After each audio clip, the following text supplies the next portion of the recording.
ওদের মধ্যে একজন বলল, যদি বাঁচতে চাস তাহলে সাথে যা আছে সব কিছু দিয়ে দে। আমি বললাম, কেন? মগের মুল্লুক নাকি? যা বলছি শোন, ভালো হবে। নিধি বলল, প্লিজ নীল, সব দিয়ে দে। আমি বললাম, কিসের জন্য?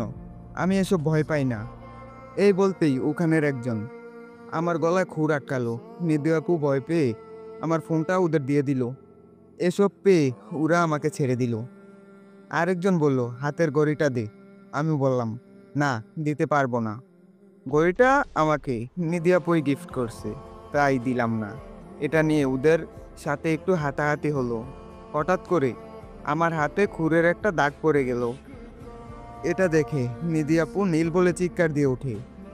নিধি আপুর চিৎকার শুনে আশেপাশের কিছু লোক দৌড়ে আমাদের কাছে আসে।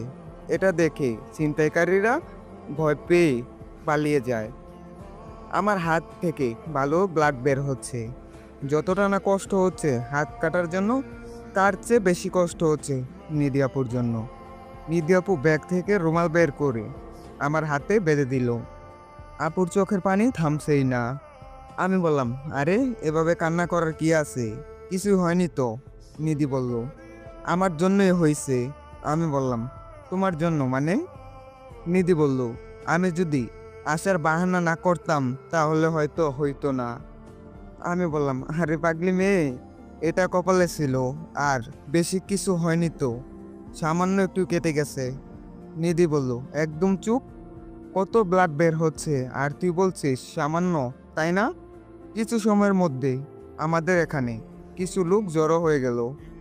নিধি আপু তাদের বলল হসপিটালে যাওয়ার জন্য কিছু একটা ব্যবস্থা করে দিতে। রাত দেখে কোনো ট্যাক্সি পাওয়া যাবে না, তাই একজন একটা সিনজি ডেকে দিল। নিধি আপু আমাকে নিয়ে সিনজিতে বসিয়ে দিল। নিধি আপুও বসলো। সিনজি ড্রাইভারকে বলল হসপিটালে নিয়ে যেতে। সামান্য একটু কাটা নিয়ে এমন করবে, যদি বড় কিছু হইতো তাহলে যে কি করতো আল্লাহই ভালো জানে। আমি বললাম, আপু হসপিটালে যাওয়ার কিছু হয়নি তো। নিধি বলল, যদি আরেকটা কথা বলিস তাহলে তোর খবর আছে। আমি বললাম, এই সামান্য বিষয় নিয়ে এত কিছু? এই খুঁটটা যদি আমার গলায় পুরো কথা বলতে পারলাম না। তার আগেই নিধি আপুর ঠোঁট দিয়ে আমার ঠোঁটের জোড়া বন্ধ করে দিল। আমি কি বলবো বুঝতেছি না। সিনজি ড্রাইভারও অবাক হয়ে গেল। এমন জিনিস দেখার জন্য হয়তো সেও প্রস্তুত ছিল না। কিছুক্ষণ পরে নিধি আপু আমার ঠোঁট জোড়া মুক্ত করে দিল। নিধি বলল, নেক্সট টাইম এমন কথা বললে আর কখনোই তোর সাথে কথা বলবো না। আমি বললাম, সরি। নিধি আপু কিছু বলল না, অন্যদিকে মুখ ঘুরিয়ে রইল। বুঝলাম আমার জন্য নিধি আপু কষ্ট পাইছে। আমি আপুর কাঁধে মাথা রাখলাম। আপু আমার দিকে তাকালো, আমার মাথা হাত বুলিয়ে দিতে লাগলো। আমি বললাম, আপু। আপু বলল, বল। আমি বললাম, ওই নিধি আপু। নিধি বলল, ন্যাকামো না করে বল কি হয়েছে। আমি বললাম, হসপিটালে যেতে হবে না। নিধি বলল, কেন? আমি বললাম, তোমার ঠোঁটের ছোঁয়া পেয়ে সব ব্যথা ভালো হয়ে গেছে। নিধি বলল, ফাইজলামো শুরু করছিস তাই না? আমি বললাম, একদম না, সত্যি বলছি। সিনজিটা থেমে গেল। ড্রাইভার বলল, আপা, এটা হসপিটাল। নিধি আপু উনাকে অপেক্ষা করতে বলল। ডাক্তার দেখিয়ে আবার এই সিনজিতেই বাসায় ফিরতে হবে। সিনজি থেকে নামতেই মামার ফোন। আমি নিধি আপুর কাছে ফোনটা দিলাম। নিধি আপু সব কিছু বুঝিয়ে বলল। মামা বলল, আসতে হবে নাকি? নিধি আপু বলে দিল, না, তেমন কিছু হয়নি, ডাক্তার দেখিয়ে কিছু মেডিসিন নিলেই হবে। এই বলেই আপু কলটা কেটে দিল। আমরা হসপিটালের ভিতর ঢুকলাম। হসপিটালের সবচাইতে বড় ডাক্তারের কাছেই গেলাম। কেবিনে গিয়ে দেখি এটা তো মামার বন্ধু। উনার বাসায় আগে অনেক গেছি, অনেক দিন আঙ্কেলের সাথে দেখা হয় না। আমি বললাম, আসতে পারি আঙ্কেল? আঙ্কেল বলল, নীল তুমি এখানে? আমি বললাম, আসসালামু আলাইকুম আঙ্কেল। আঙ্কেল বলল, ওয়ালাইকুম আসসালাম। কেমন আছো নীল? আমি বললাম, আলহামদুলিল্লাহ ভালো আঙ্কেল, আপনি? আঙ্কেল বলল, ভালো, বাট তোমার হাতে কি হয়েছে? ব্লাড কেন? আমি বললাম, একটা অ্যাক্সিডেন্টের একটু কেটে গেছে। আঙ্কেল বলল, সাথে এটাকে তোমার? আমি বললাম, হবু বউ আঙ্কেল। আঙ্কেল বলল, কেমন আছো মা? নিধি বলল, আলহামদুলিল্লাহ ভালো, আপনি? আঙ্কেল বলল, ভালো। এমন সময় একটা নার্স এসে বলল, একটা রুগী অবস্থা খুব খারাপ। আঙ্কেল আমাকে বলল, আমি একটা নার্স পাঠিয়ে দিচ্ছি, তুমি বসো। আঙ্কেল চলে গেল, আমরা বসলাম। কিছুক্ষণ পরে একটা নার্স আসলো। নার্সের বয়সটা একদম কম মনে হয়, মেডিকেল কলেজের স্টুডেন্ট, আর একটু রোমান্টিকও। নার্স বলল, ভাইয়া কি হয়েছে? নিধি বলল, হাত কেটে গেছে। তারপর মেয়েটা একটা ইঞ্জেকশন বের করলো। আমি বললাম, এটা দিয়ে কি করবেন? নার্স বলল, সেলাই করতে হবে, তাই ইঞ্জেকশন দিয়ে অবশ করে নিব। আমি বললাম, আপু আমি ইঞ্জেকশন দিব না। নিধি বলল, ইঞ্জেকশন দেওয়াটা কি খুব জরুরি? নার্স বলল, আপু, না হলে অনেক ব্যথা পাবে, আর উনার মতো কিউট ছেলেকে আমি ব্যথা দিতে পারবো না। নিধি বলল, আপনাকে এখানে কে কিউট সেটা দেখানোর জন্য পাঠানো হয়েছে? নার্স বলল, সরি আপু। নিধি আপু আমাকে জড়িয়ে ধরলো, তারপর আমাকে ইঞ্জেকশন দিয়ে দিল। আসলে ইঞ্জেকশন অনেক ভয় পাই। তারপর হাত ওয়াশ করে সেলাই করতে লাগলো। তারপর নার্স বলল, আচ্ছা একটা প্রশ্ন করি? আমি বললাম, ওকে করেন। নার্স বলল, আচ্ছা আপনারা কি কাজিন? আমি বললাম, নার্স বলল, বাট আপনাদের ব্যবহারে তো মনে হচ্ছে না। আমি বললাম, আসলে নিধি আপু আমার চাচাতো বোন এবং হবু বউ। নার্স বলল, ও আচ্ছা, তার জন্যই তো বলি একটা কাজিন তো আর এভাবে জড়িয়ে ধরবে না। কথা বলতে বলতে সবকিছু কমপ্লিট হয়ে গেল। আমরা আঙ্কেলের কাছে বিদায় নিয়ে হসপিটালের সামনে চলে আসলাম। সিঞ্জির এবারে এখনো সিঞ্জি নিয়ে বসে আছে। আমরা গিয়ে সিঞ্জিতে বসলাম, বাসার ঠিকানা বললাম। আমাদের বাসার সামনে সিঞ্জি ব্রেক করলো। আমরা ভাড়া মিটিয়ে বাসায় গিয়ে কলিং বেল বাজালাম। দেখি নানু, মামা, মামি, লিমা, ইয়া সবাই বসে আছে। আমরা দুজন বাসার সামনে গিয়ে দাঁড়ালাম। মামা বলল, এত রাতে তোমাদের বাসায় বাইরে কে যেতে বলছে? আমি বললাম, সরি মামা। মামা বলল, আজকে তোমাদের কিছু হয়ে গেলে আপুর কাছে কি জবাব দিতাম? মামি বলল, কিছু হয়নি তো, যাও নীল, তুমি গিয়ে রেস্ট করো। আমি বললাম, ওকে মামি। এই বলেই আমি আমার রুমে চলে গেলাম। আর পিছে পিছে নিধি আপু আসলো। আপু এসেই আমার পাশে বসলো। নিধি বলল, আজকে আমার জন্যই তো তোর এ অবস্থা হলো। আমি বললাম, এই কথাটা আরেকবার বললে তোমার খবর আছে বলে দিলাম। নিধি বলল, ডিনার করবি না? আমি বললাম, না। নিধি বলল, কেন? আমি বললাম, দেখো না হাতটা কাটা আমার। নিধি বলল, ওয়েট আমি নিয়ে আইতাছি। নিধি আপু নিচে চলে গেল। নিচে গিয়েই আমার জন্য খাবার নিয়ে আসলো। হাত ধুয়ে আমার সামনে খাবার তুলে ধরলো। আমি খেয়ে নিলাম। আমি বললাম, আপু তুমি খাবে না? নিধি বলল, পরে খাবো। আমি বললাম, আমার সাথে খাও। নিধি বলল, তোর সাথে কি করে খাবো? আমি বললাম, এক লোকমা তুমি খাইবে, আর এক লোকমা আমাকে খাইয়ে দিবি। নিধি বলল, ওকে। এভাবে আমাদের খাওয়া শেষ হলো। খাওয়া শেষে নিধি আপু প্লেট নিয়ে নিচে চলে গেল। আবার রুমে এসে আমার পাশেই বসলো। আমি বললাম, অনেক রাত হয়ে গেছে, রুমে চলে যাও। নিধি বলল, না, আজকে আমি তোর সাথেই থাকবো। আমি বললাম, না, হবে না। নিধি বলল, কেন? আমি বললাম, যদি আমি কিছু করে বসি? নিধি বলল, আমি তো এটাই চাই, আর তোর জোর করতে হবে না, তুই চাইলেই এমনিতেই হবে। আমি বললাম, পাগল হয়ে গেছো নাকি তুমি? নিধি বলল, কেন? আমি বললাম, সব মেয়েরাই তো লজ্জা রক্ষা করতে চায়, আর তুমি কি না?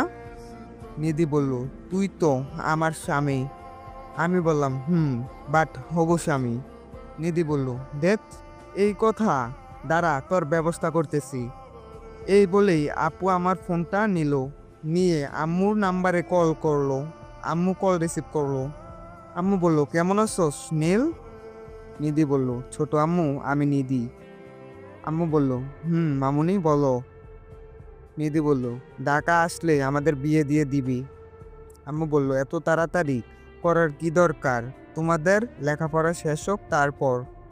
নিধি বলল, না, আমি এত ওয়েট করতে পারবো না। আম্মু বলল, আচ্ছা দেখা যাবে, আগে ঢাকা আসো। নিধি বলল, না, শিউর দিয়ে বলতে হবে, না হলে আমরা কাজী অফিসে গিয়ে বিয়ে করে ফেলবো। আম্মু বলল, না তোমাদের বিয়ে করতে হবে না, আসলেই তোমাদের বিয়ে দিয়ে দিব। নিধি বলল, ধন্যবাদ আম্মু। আম্মু বলল, আমার ছেলেটাকে পাওয়ার জন্য একেবারে মরিয়া হয়ে গেছো। নিধি বলল, কি করব বলো, তোমার ছেলেকে ছাড়া যে কিছুই ভাবতে পারি না। আম্মু বলল, আচ্ছা নীলের কাছে দে। নিধি বলল, ওকে। এরপর আমি আম্মুর সাথে কথা বলে কলটা কেটে দিলাম। নিধি আপুকে রুম থেকে বাইর করে আমি দরজাটা লাগিয়ে দিলাম। আমি সাধারণত রুমের দরজা লক করি না, বাট গতকাল রাতের মতো আজকেও রুমে আসতে পারে। আমি ঘুমিয়ে পড়লাম। কালকের পরের দিন আমার জন্য একটা স্পেশাল দিন। কালকে অনেক কাজ বাকি আছে। সকালে দরজা ধাক্কানোর শব্দ, আমার ঘুম ভেঙে গেল। ডাকাচ্ছে তো ডাকাচ্ছে, থামার কোনো নামই নেই। এটা নিধি আপু ছাড়া আর কারুর কাজ না। একবার বিরক্ত হয়ে দরজাটা খুলে দিলাম। খুলে দেখি নিধি আপু দাঁড়িয়ে আছে। আমি বললাম, এত সকালে ডাকতেছো কেন? নিধি বলল, কয়টা বাজে খেয়াল আছে? আমি বললাম, 9টা বাজে। নিধি বলল, এতক্ষণও তোর কাছে সকাল মনে হয়? আমি বললাম, তা নয় তো কি। নিধি বলল, ফ্রেশ হবি না? আমি বললাম, নিধি বলল, একা একা পারবি? আমি বললাম, না। এরপর নিধি আপু আমাকে নিয়ে ওয়াশরুমে চলে গেল। ফ্রেশ হয়ে ওয়াশরুম থেকে বাইর হলাম। নানু মামা মামি রুমে আসলো। এখন কেমন লাগছে এসব জেনে সবাই চলে গেল। নিধি আপু বলল, আমি এখন যাই, 30 মিনিট পরে খাবার নিয়ে আসবো। নিধি আপু এই বলে চলে গেল। হিয়া আর লিমা রুমে আসলো। হিয়া বলল, এখন কি অবস্থা ভাইয়া? আমি বললাম, এখন মোটামুটি ভালো। একটা কাজ করে দিতে হবে তোমাদের দুজনের। লিমা বলল, কি কাজ ভাইয়া? তারপর আমি সবকিছু বুঝিয়ে বললাম। ওরা রাজি হয়ে গেল। নিধি আপু রুমে আসলো। রুমে এসে আমাকে খাইয়ে দিল। এভাবে দুপুর হয়ে গেল। দুপুরের খাবার খাইয়ে দিল নিধি আপু। নিধি আপু বলল, আচ্ছা কালকের দিনের কথা কি তোর মনে আছে? আমি বললাম, কেন, কালকে কি হয়েছিল? নিধি বলল, সত্যি জানিস না নাকি ফান করছিস? আমি বললাম, কালকে কি তোমার নানার জন্মবার্ষিক নাকি? নিধি বলল, এরকম স্পেশাল একটা দিন ভুলে গেছিস? আমি বললাম, আচ্ছা কি হয়েছে বলবা তো। আর কালকে কি? নিধি বলল, কিছু না। নিধি আপু রুম থেকে চলে গেল। কালকে নিধি আপুর জন্মদিন। আপু ভাবতেছে সত্যি আমি ভুলে গেছি, তাই মন খারাপ করে চলে গেল রুম থেকে। আমি ফোন দিয়ে লিমা আর হিয়াকে আসতে বললাম। ওরা আসলো। প্ল্যান মতোই হিয়া আর লিমা নিধি আপুকে নিয়ে বাইরে যাবে। এই সময়ে আমি সব কিছুর ব্যবস্থা করে রাখবো আপুকে সারপ্রাইজ দেওয়ার জন্য। নিধি আপু বাইরে যেতে চায় না, বাট হিয়া আর লিমা অতিরিক্ত জোর করতেই সাথে গেল।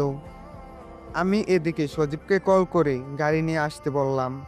এরপর আমরা মার্কেটে চলে গেলাম। প্রয়োজনীয় সব কিছু কেনাকাটা করে বাসায় চলে আসলাম। ছাদে চলে গেলাম আমি আর সজীব।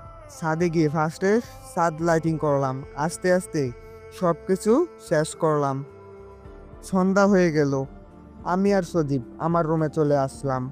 রাত 8টার দিকে নিধি আপু বাসায় আসলো। ইয়ার লিমাকে মনে মনে একটা ধন্যবাদ দিলাম। নিধি আপু বাসায় এসে আমার রুমে আসলো। সজীবকে আমার রুমে দেখে একটু কথা বলেই চলে গেল। হিয়া সজীবকে দেখে আরো বেশি অবাক হলো।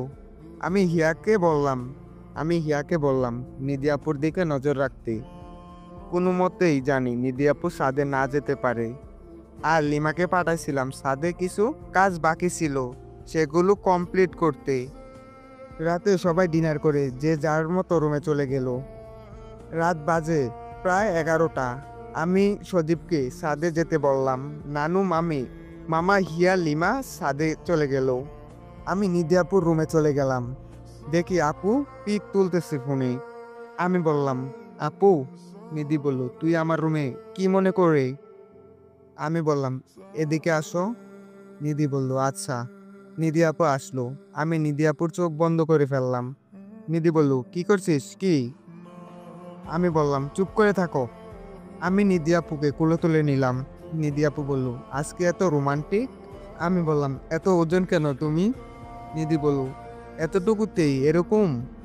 যখন বেবি হবে তখন তো মোটা হব, তখন নিবি কি করে? আমি বললাম দেখা যাবে। আমি নিধি আপুকে নিয়ে হাঁটতে লাগলাম। নিধি আপু বলতেছে কই নিয়ে যাচ্ছিস? আমি কিছুই বলছি না, ছাদে চলে গেলাম। একটা টেবিলে কেক রাখা হয়েছে, কেকের সামনে আপুকে নামিয়ে দিলাম। রাত 12টা বেজে গেছে। আমি আপুর চোখ মুক্ত করে দিলাম। সবাই এসে বলতে শুরু করলো হ্যাপি বার্থডে টু ইউ নিধি। এসব দেখে নিধি আপু আমাকে জড়িয়ে ধরে কেঁদে দিল। আমি নিধি আপুকে আমার বাহু ধরে নিয়ে নিলাম। পরে মামা বলল, আরে আজকের দিনে কাঁদতে নেই। এরপর নিধি আপু কেক কাটলো। ফার্স্টে আমাকে খাইয়ে দিল, তারপর নানুকে, একে একে সবাইকে খাইয়ে দিল। সবাই গিফট দিয়ে চলে গেল। আমি নিধি আপুর হাতে এক গোছ খাটো গোলাপ দিলাম। আপু খুশি হয়ে আমাকে একটু মিষ্টি খাইয়ে দিল। একটা দোলনা ফুল দিয়ে অনেক সুন্দর করে সাজানো হয়েছে। আমরা গিয়ে ওটায় বসলাম। নিধি আপু আমার বুকে মাথা রাখলো। নিধি বলল, দুপুরে যখন জিজ্ঞেস করছিলাম তখন না করলি কেন? আমি বললাম, বললে কি সারপ্রাইজটা থাকবে? নিধি বলল, জানো কত কষ্ট পাইছি? আমি বললাম, সরি আর হবে না। নিধি বলল, সব সময় এমনভাবে ভালোবাসবে তো? আমি বললাম, মৃত্যুর আগ পর্যন্ত তোমাকে ভালোবেসে যাব। নিধি আপু আমাকে অনেক শক্ত করে জড়িয়ে ধরলো আর বলল, কেকের নাম লেখাটা অনেক সুন্দর ছিল। কেকে লেখা ছিল হ্যাপি বার্থডে সিনিয়র বউ। আমিও আপুকে অনেক শক্ত করে জড়িয়ে ধরলাম। আপু আমার বুকে ঘুমিয়ে পড়লো। আমি নিধি আপুর কপালে একটা চুমু খেয়ে বললাম, ভালোবাসি পাগলি, নিজের চাইতে বেশি।